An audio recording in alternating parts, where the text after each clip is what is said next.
to move the slides. This goes to the next slide.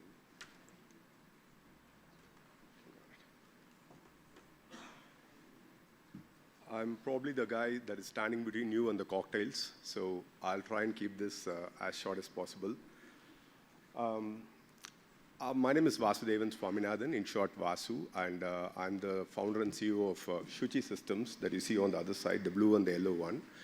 We started in 2016. We are 7 years old, a $10 million organization with about 500 people. The reason for my topic, Advaitam, Avial, and artificial intelligence is I started cooking about 5 years back. When I'm not traveling, I cook at home. So I do Avial, which is a Tamil Nadu, Kerala type dish, that has a certain way to be done right in order to get the right taste. And Advaitam is a branch of Indian philosophy that deals with the Brahman and everything. So I got some interest in that. At the end of the day, we all figure out what happens after death, where do we go and everything. So that was my inquiry or self-inquiry into who am I, what's going on and everything. That's how I ended up with Advaitam. As I learned more cooking, as I did more cooking, as I learned more Advaitam, and when I got this invite from NASSCOM, I thought it makes a lot more sense to connect artificial intelligence with these two topics actually that I'm equally invested in. And of course, artificial intelligence we started doing in Zuci about 5 years back. So I wanted to give some stories and examples of how I'm trying to connect these. And if it makes some sense, I'm happy. If it doesn't, I'm sorry to have disappointed you. With that being said, I'll get started. I'm a big fan of Jayamohan, a bilingual writer in India who writes in Malayalam as well as in Tamil. I read his Tamil work actually. So there was something very interesting that he said. He said, fundamental questions are those that seek to explain the underlying philosophies of life. I think when we talk about things like artificial intelligence or nuclear physics and things like that, at least for me, I usually go back to my teachers in school. For example, when I tried to learn calculus in school, I never understood it, integral calculus or differential calculus. So one of the teachers tried to explain it in a very simple form. She said, Vasu, if you were to count the total number of hairs in your head, how would you do? I said, I don't know. You'll take a small portion from your head and then count in that part, and then try and apply a logic to figure out how many hairs in the total, how many hairs you have in the complete portion of your head. And that was calculus for me.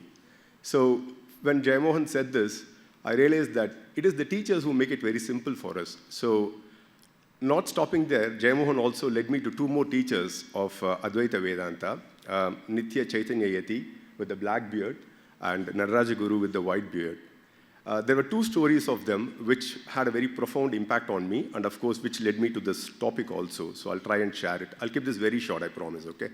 So Nitya Chaitanya Yati was walking in his ashram in Fernhill, Ooty, and was engaged in a very deep philosophical conversation with his student.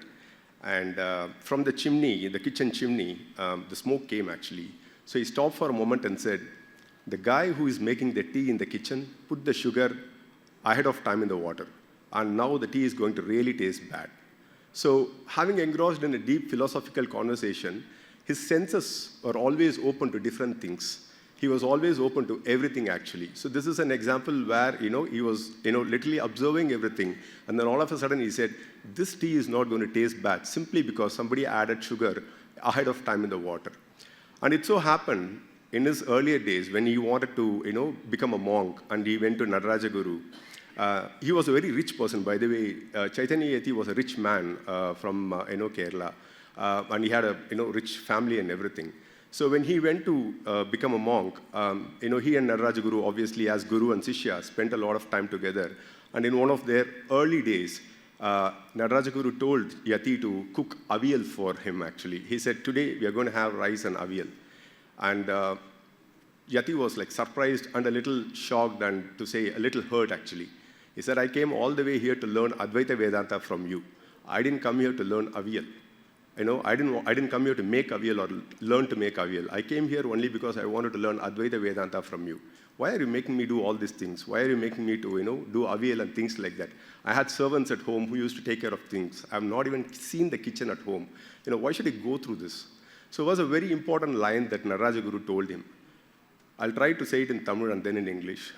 In Tamil he said, "Oru nalla aviyal vekka theriyadavanaala eppadi advaitam kattukka mudiyum," which translates to, a man who refuses or who doesn't want to learn how to make a good Avial, how do you expect him to learn Advaita Vedanta?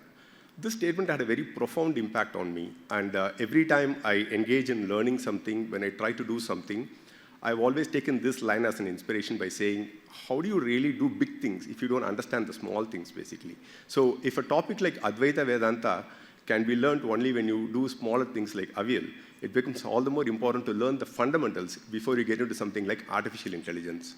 So for the past 5 years or so, whenever I make an Avial, I make sure that there is a certain way in which I do it so that it tastes really well, actually. I'll come to that in a little bit. So these fundamental questions that we just spoke about were also because of the experience that we carried in our first AI implementation back in 2019. We had a financial institution in Sioux Falls, South Dakota, who came to us and said, can you build a predictive analytics model for us that would actually bucket our lenders or to those who we lend actually into 4 different categories. They're either excellent, their repayment is excellent, or they are good, or they are like, you can give them money, there is a chance they might not pay, they might pay, or finally saying, no, don't lend any money to these guys. So when we tried building this model, we were talking about a lot of things. Conversations were more around, do we use a decision tree algorithm? Do we use random forest? Do we use naive Bayes and things like that? But ultimately, when we went to the customer, the data scientists, everybody from our side, when we went, the customer said, I have 2 MB of data with me that my team has collected for the past 10 years. Now, whichever algorithm you want to apply, you can apply, but I have only 2 MB of data. So that led to a very, very important revelation, which is basically, it doesn't matter what algorithm you use, what data science model you want to build. It ultimately comes down to quantity of data, quality of data, and integrity of data. It's integration there, that's a typo. What I meant is data integrity, actually. So one of the things we realized in these 5 years as we started building systems around artificial intelligence is, we failed a lot, and if any of you are looking to build an artificial intelligence system, you should come to us, not because we succeeded, we failed a lot, and we learned a lot, actually. So one of the very important things we learned was on this one, which is to make sure that there is a fair level of data that you need in order to build a system. And obviously, that leads us to the steps that is involved in doing that. Like I said earlier, when you make an Avial, which is the food dish, you have to choose the right vegetables, you have to boil them in the right time, you have to get it out of boiling in the right time, then you have to take the coconut, the green chilies, everything, make the paste, mix it at the right time, you have to slightly, stir it a little bit, and then finally you have to get it out, and then keep it in a certain, texture so that you can add the curd or the milk and make it really taste well. So for me, doing artificial intelligence implementation is the same. You have to select the right kind of data, make sure that the data has integrity, there is enough quantity of data, quality of data, integrity, and then you have to make sure that there is certain level of feature engineering that you do, and then finally you get to a point where you try and create some accuracy, and then you keep building on that accuracy, basically. So that's a very important thing that I learned in the process of building artificial intelligence systems. And despite the fact that we talk about corporates looking at 87% of corporates looking to use AI and a lot of organizations trying to make AI as the priority for the business, there is a source from LinkedIn that says that 80% of AI projects actually fail. And it is simply because the steps that we just spoke about are not in place, and that's the reason most AI projects fail. Like without data getting into direct model evaluation, implementation, or not looking at the data, trying to build an accuracy and things like that. So this is a very important aspect that we learned over the years by repeatedly doing artificial intelligence implementation. And just to expand a little bit more in terms of the steps towards building artificial intelligence, we also saw that it's very closer to what we have in the Maslow's hierarchy of needs. So one of the things that we have also learned is this is a very important piece of information that I've always admired that came from Monica Rogati a few years back. So she says that collecting data, moving and storing the data, and then exploring, aggregating, learning, all this leads to a certain level before you get into AI, deep learning, and everything. I think one of the panel members also said that when they were saying that you can look at deep learning models, you can look at everything, but ultimately if you don't have what is needed in the other 4 pyramids, the AI implementation is basically going to fail.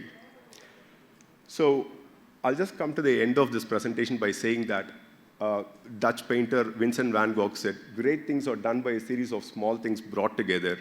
And great things like AI is all about focusing on the small things. Like when it comes to making a simple food dish, there is a series of steps that we do that that really makes the food so special, right? We eat everywhere. At the end of the day, we eat so much of food, but we say, I like my mom's food more than anything else. Have you ever wondered why is that?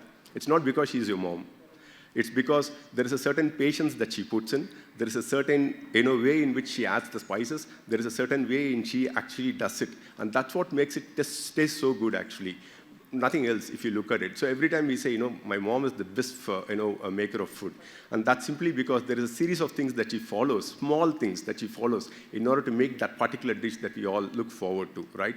So it goes to the same proverb, which is, great things are done by a series of small things brought together. So looking to, in our experience of building AA systems, in our experience building data science systems for the past 5 years, we have learned that when it comes to building data science or AA systems, it is very important to focus on the smaller details and not lose track by getting into a lot of implementation details, building pipelines, this, that, and everything actually. But rightly said, there is a step to get there, there is a pyramid to get there. And when followed or when rightly done, there is a very high chance that you have success when it comes to AA strategy for enterprises. With that, I end it. Thank you so much. Thank you, Vasu. We sure are going to look at Avial very differently now. Thank you so much for that. We will have someone to hand you our token of appreciation. Sudhanshu, would you be able to please do the honors? Thank you, Vasu.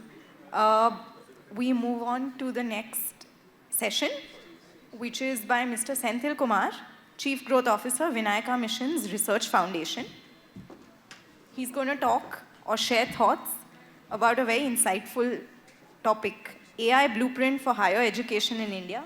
Very curious to hear from you, sir.